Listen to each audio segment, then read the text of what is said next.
저는 그 역사적인 분석 철학이라는 프로젝트로 두 가지 가설을 나름대로 띄워보고 그걸 검증해보는 첫 번째 가설은 분석 철학과 닮은 방식으로 철학적인 문제를 분석하는 자세나 태도가 서양 철학사와 함께 늘 있어 왔던 거예요. 두 번째로는 소위 말하는 현대 분석 철학, 20세기 이후의 분석 철학은 분석적인 전통이 하나의 사조로서 강화된 그런 거라고 저는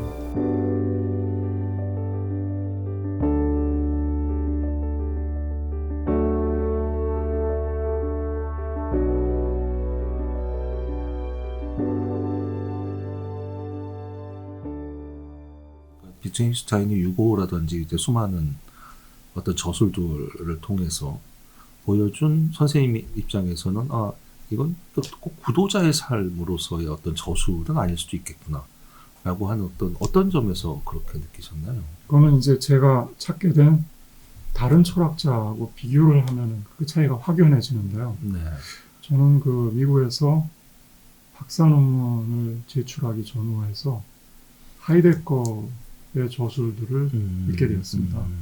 사실 저는 처음에는 하이데거의 저술들 중에서 제가 전공한 분석 철학과 서로 소통이 가능한 주제들에 관한 책들을 먼저 읽기 시작을 했죠.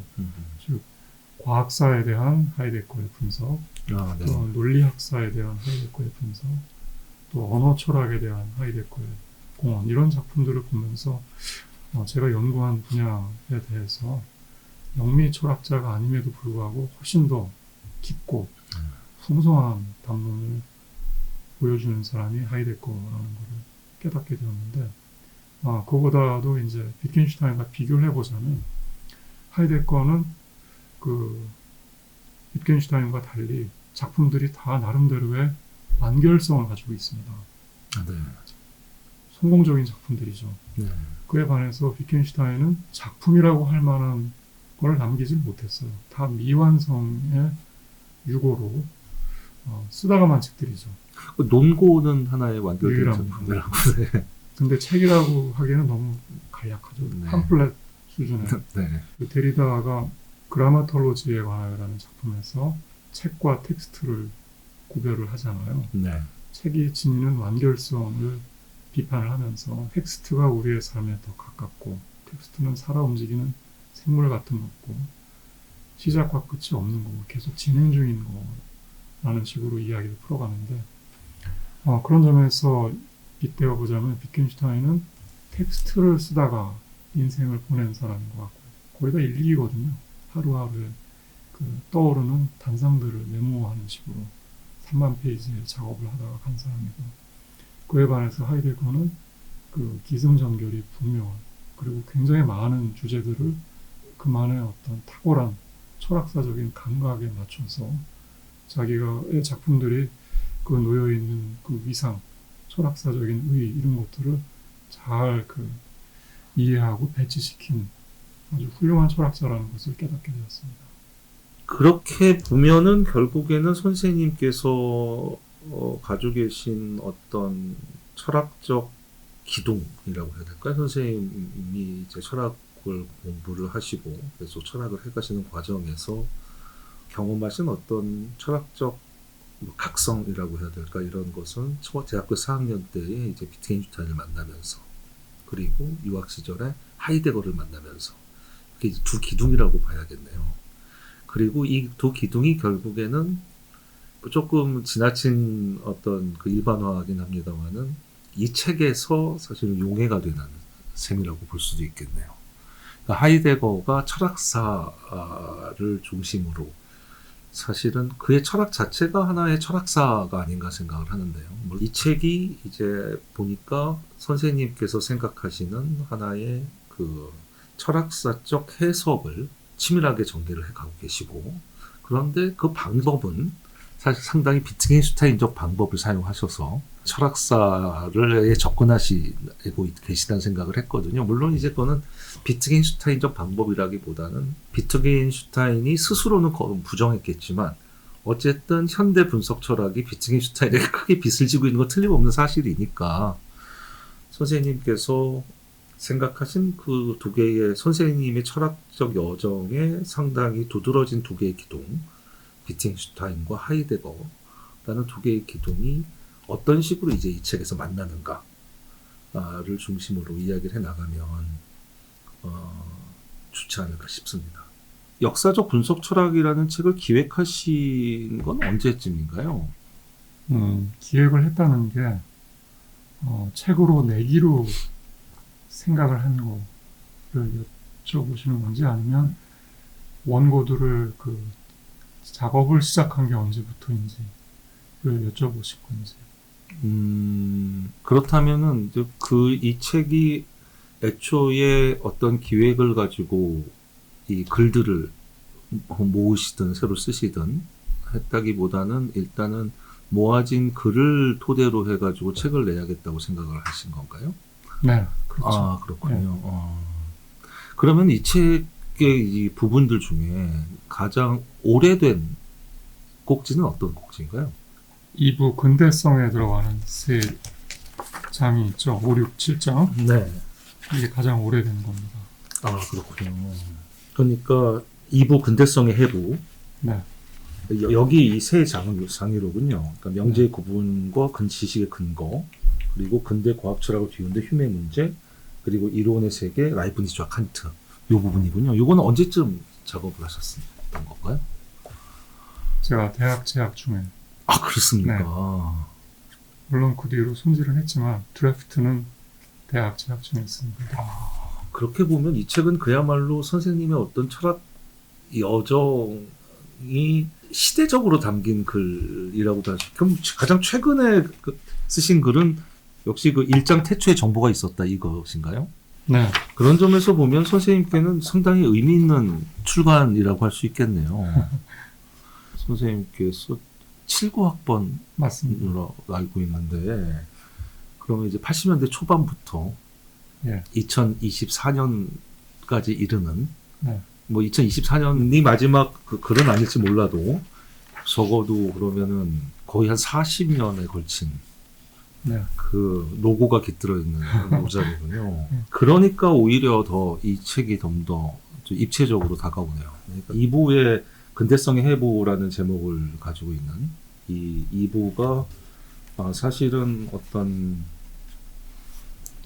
분석 철학 혹은 언어 철학 그걸 만약에 좀 거슬러 올라가서 그 연원을 찾아본다면 우선은 만날 수 있는 철학자들, 일단 뭐 휴մ, 라이프니츠, 물론 이제 통상적으로 현대 분석 철학의 비조는 이제 프레게라고 봅니다만은 그 연원을 찾아 올라간다면 사실 쉽게 이야기할 수 있는 게 라이프니츠고, 그리고 이제 라이프니츠를 이야기할 때 휴을 얘기하지 않을 수 없으니까, 그리고 또 라이프니츠와 휴을 얘기하면 당연히 칸트를 얘기하지 않을 수 없고, 이게 좀 아구가 맞춰지네요. 그렇게 말씀을 하시니까.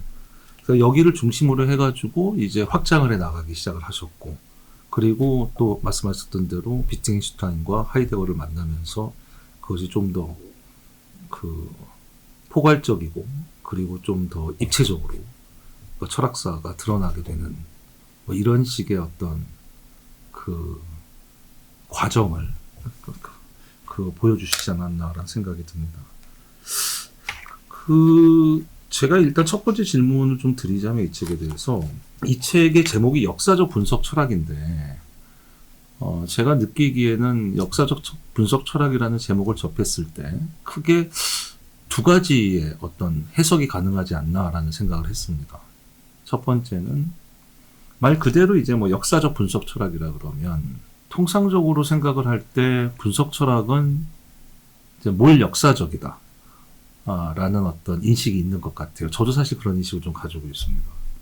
그러니까 왜 그러냐 하면은 우리가 어떤 사유를 이야기할 때 그 사유가 변천해온 어떤 과정 혹은 개념의 운동 혹은 어떤 사유의 변증적 그 전변 혹은 사유의, 이걸 좀 뭉뚱그려 얘기하면 사유의 어떤 컨텍스추얼한, 그러니까 맥락적 이해, 다시 말해서 이제 A라는 철학자가 있었기 때문에 B라는 철학자가 있었고, B라는 철학자가 또 있었기 때문에 또 C라는 철학자가 그에 대한 어떤 비판과 반성 내지는 반작용으로서 등장하고 뭐 이런 식의 어떤 맥락적 이해를 하나의 축으로 할 수 있을 것 같고, 그렇게 볼 때 그것은 분석 철학적이라기보다는 좀 철학사적인 혹은 더 나아가서는 그 사유 자체가 하나의 그 움직이는 어떤 생물체 같은 어떤 그런 느낌이 있거든요, 저한테는. 근데 이제 분석 철학이라고 할 때는 그런 어떤 사유의 흐름이라든지 이런 것과는 독립적으로 어떠한 사태를 명징하게 볼 수 있는 어떤 틀을 구상하고, 그 구상한 그 틀을 가지고서 선생님이 이제 표현대로 하자면 당면한 어떤 문제를 풀어내는 이제 그런 식의 작업이라고 저는 이제 이해를 하고 있습니다. 그런 점에서 보면은 사실 역사적이라는 것하고 분석 철학적이다라고 하는 것은 아주 과하게 얘기하면 모순관계처럼 보이기도 하거든요. 한쪽은 역사를 강하게 매개하고 있고 다른 쪽은 역사와는 상당히 독립적이다 라는 느낌을 사실 저는 지울 수가 없는데, 선생님께서 역사적 분석 철학이라는 상당히 도전적인, 제가 느끼기엔 제목을 가지고서 이 책을 저술하시고 출간하셨어요. 그러니까 여기 지금 제가 말씀드린 이 점에 대해서 선생님이 가지고 계신 어떤 입장 내지는 견해는 어떤 것일까요? 지금 선생님이 하신 말씀이 다 맞습니다. 일리가 있고요. 그런데 저는 그 뭘 역사적이라는 분석 철학에 역사적이라는 형용사를 붙인 셈인데, 그 선생님이 말씀하신 그런 구별을 염두에 둔 건 아닙니다. 선생님이 말씀하신 구별이란 역사적이라는 그 효용사가 그 형용하는 분석 철학이나 무엇이건 간에 역사적이라는 효용사가 지니는 의미와 어떤 것에 역사가 있었다라는 것의 의미는 확연히 구별되어야 하는데, 그게 지금 역사적 분석 철학이라는 그 책의 제목에서는 형용 모순처럼 혼재해 있는 거 아닌가라는 지적에 대해서 지적은 맞지만, 그리고 그런 구분도 유효하지만 저의 작업은 그런 구별을 염두에 둔 건 아니고요. 저는 그 역사적인 분석 철학이라는 프로젝트로 두 가지 가설을 나름대로 띄워보고 그걸 검증해 보는 데 초점이 맞춰져 있습니다. 그 첫 번째는 그 분석 철학의 논제나 이론이나 도그마 이런 것들이 서양 철학사에서 이미 발견되는 거다라는 게 아닙니다. 그건 저의 주장이 아닙니다. 제가 그 띄우고자 하는 가설이 아니고요. 제가 띄우고자 하는 첫 번째 가설은 그런 게 아니라 분석 철학과 닮은 방식으로 철학적인 문제를 분석하는 자세나 태도가 서양 철학사와 함께 늘 있어 왔다는, 늘 그런 실천이 있어 왔다는 걸 정당화해 보고 싶었고요. 그 다음에 두 번째로는 소위 말하는 현대 분석 철학, 20세기 이후의 분석 철학은 고대에서부터 있어온 서양의 그러한 분석적인 전통이 하나의 사조로서 강화된 그런 거라고 저는 해석을 하는 거죠. 이제 선생님, 이게 상당히 좀 미묘한 면이 있는데요. 이제 첫 번째 경우에는 이제 선생님이 말씀하신 첫 번째 가설, 그러니까 분석 철학적 방법과 닮은 어떤 방법으로 철학을 논구해온 그런 역사가 있었다. 고대로부터. 꼭 어떤 분석 철학적 방법이 고대에서 그렇게 드러났다라기보다는 그것과 닮은 어떤 방법이 혹은 어떤 같은 태도로서 철학을 대하는 어떤 비슷한 태도가 있었다. 뭐 이런 말씀으로 이제 이해가 되거든요. 제가 아까 이제 두 가지 말씀드린다고 하고서 한 가지밖에 말씀을 못 드렸는데, 역사적 분석 철학이 아니라 분석 철학의 역사? 뭐 이런 거는 가능하지 않겠나라고 이제 두 가지로 해석이 된다는 말씀을 드리려고 했었던 거거든요. 근데 이제 선생님 말씀으로 저희 두 번째 해석은 논파가 되네요. 그러니까 분석 철학의 역사가 이렇게 장구한 역사를 가지고서 플라톤 시대부터 놓아가서 뭐 소크라테스 시절부터 쭉 있어 왔다 라기보다는 분석적 방법을 사용한 그런 역사가 있어 왔고, 이거는 서양 철학사의 어떤 흐름에서 굉장히 중요한 하나의 방법으로 자리매김한 것이었다. 그리고 이제 그러한 것을 보여주겠다라는 것으로 이제 이 책을 저술하셨다는 말씀인 것 같아요. 제가 이해하기로는. 그럼에도 불구하고 제가 생각했던 문제는 남는다고 생각을 하는데, 통상적으로 우리가 철학사를 보는 어떤 시각 내지는 철학사를 다루는 어떤 태도, 나아가서 철학사를 저술하는 방식, 이런 것은 상당히 맥락 의존적이거든요. 우리가 이제 역사적이다라고 할 때는 이런 게 좀 간접적으로 숨겨져 있는 것 같습니다. 플라톤의 말이 다 맞을 수는 없다. 그러나 뭔가 주는 게 있다. 아리스토텔레스의 말이 다 맞을 수는 없다. 그러나 우리에게 뭔가 주는 게 있다. 다시 말하자면 철학사를 공부한다는 것은 다른 한편으로는 아까 이제 비트겐슈타인과 하이데거에 대해서 말씀하시면서 비트겐슈타인이 좀 더 비완결적 체계, 어떻게 보면 좀 열린 체계, 그리고 하이데거는 좀 더 정합적이고 완성된 체계, 어떻게 보면 조금 닫힌 체계일 수도 있어요. 그런 말씀을 하셨는데, 사실 역으로 철학사적 접근 방식이라는 건 상당히 열린 체계로 저는 받아들여지는 구석이 있다고 생각하거든요. 왜냐하면 우리가 닫힌 체계라고 할 때는 그것이 그것을 긍정하지 않으면 그것이 모순이 되거나 혹은 오류가 되거나 그것 자체가 하나의 완결된 어떤 진리치를 가지고 있는 경우라고 생각하거든요. 근데 열린 체계라고 할 때는 그 진리치가 조금 아사무사한, 꼭 다 맞는 건 아니지만 무언가 그래도 주는 게 있어. 그런데 선생님께서 지금 여기서 하신 작업은 제대로 제가 보기에는, 그러니까 상당히 분석적 방법으로, 여기서 분석적 방법이라는 건 사실 닫힌 체계에 사실 가깝다는 생각이 들어요, 저한테는. 그러니까 진리치를 찾으려는 어떤 태도, 이들이 각각의 철학사적 피겨들이 연구한 혹은 사유한 방식을 분석적인 방법을 통해서 이런 사유가 진행되었다는 걸 보여주시면서, 혹은 조금 더 나아가서는 제가 오히려 느끼기에는 이들의 분석적인 방법을 한번 봐내겠다라기보단 이들의 사유를 분석적 방법으로 보면 사실 이런 면을 볼 수 있다라는 쪽에 좀 더 가깝다고 좀 봤는데, 어쨌든 어느 쪽이든 간에 지금 말씀드렸던 어떤 이런 맥락 의존적 혹은 열려있는 이런 것과 분석적인 방법 사이에 어떤 충돌이 있을 수도 있지 않을까요? 뭐 역사적 분석 철학이라는 저의 책의 의의를 철학사에 대한 분석 철학적인 해석 이런 걸로 저는 국한해서 평가하고 싶지는 않습니다. 왜냐하면 그런 작업은 이미 뭐 러셀의 철학사나 안토니 케니의 철학사나 또는 뭐 DJ 오코너가 편집한 철학사 이런 데서 계속 수행되어 왔으니까요. 네. 저는 그분들이 한 작업을 다시 따라하거나 반복하려는 게 아니라 분석 철학이 분석 철학자들의 전유물이 아니라 서양 철학사의 탄생부터 지금까지 연면이 이어져 내려온 전통이라는 걸 보이려 했다는 거, 그거를 저는 의의로 꼽습니다. 어떠한 그 철학사에 등장하는 사유도 그 얼개를 들여다보면 논증이라고 할 만한 것을 찾아낼 수가 있죠. 네. 그 어떠한 담론 안에서 논증을 찾아내면 그 논증이 얼마나 타당한 건지 아닌지를 분석하고 살펴보는 작업이 당연히 있어야겠죠.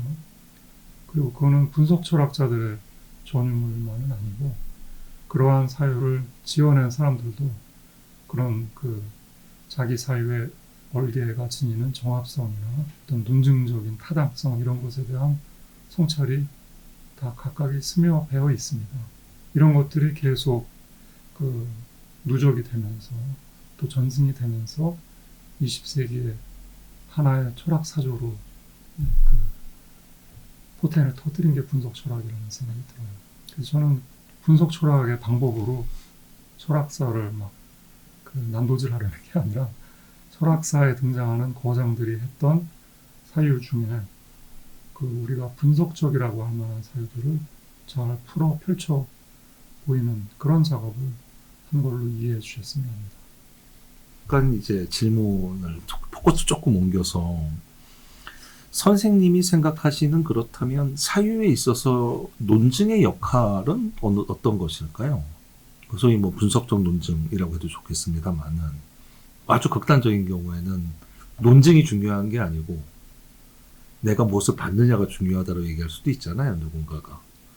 그러니까 심지어는 많은 논증들이 오고 간 것 같이 보이는 소크라테스의 대화편조차도, 정확히 이제 플라톤의 대화편조차도 그 안에서 이제 소크라테스의 여러 가지 이제 논증 과정이 누군가에게는 그것이 무언가를 논증하기 위함이 아니라 단지 네가 알고 있는 것이 얼마나 무지했는지를 깨닫는 과정에 불과한 것이다 라고 얘기할 수도 있거든요. 이렇게 되면은 논증이 가지고 있는 어떤 건설적 의미 라기보다는 오히려 파괴적 의미 혹은 부정적 의미가 더 부각이 되는 거겠죠.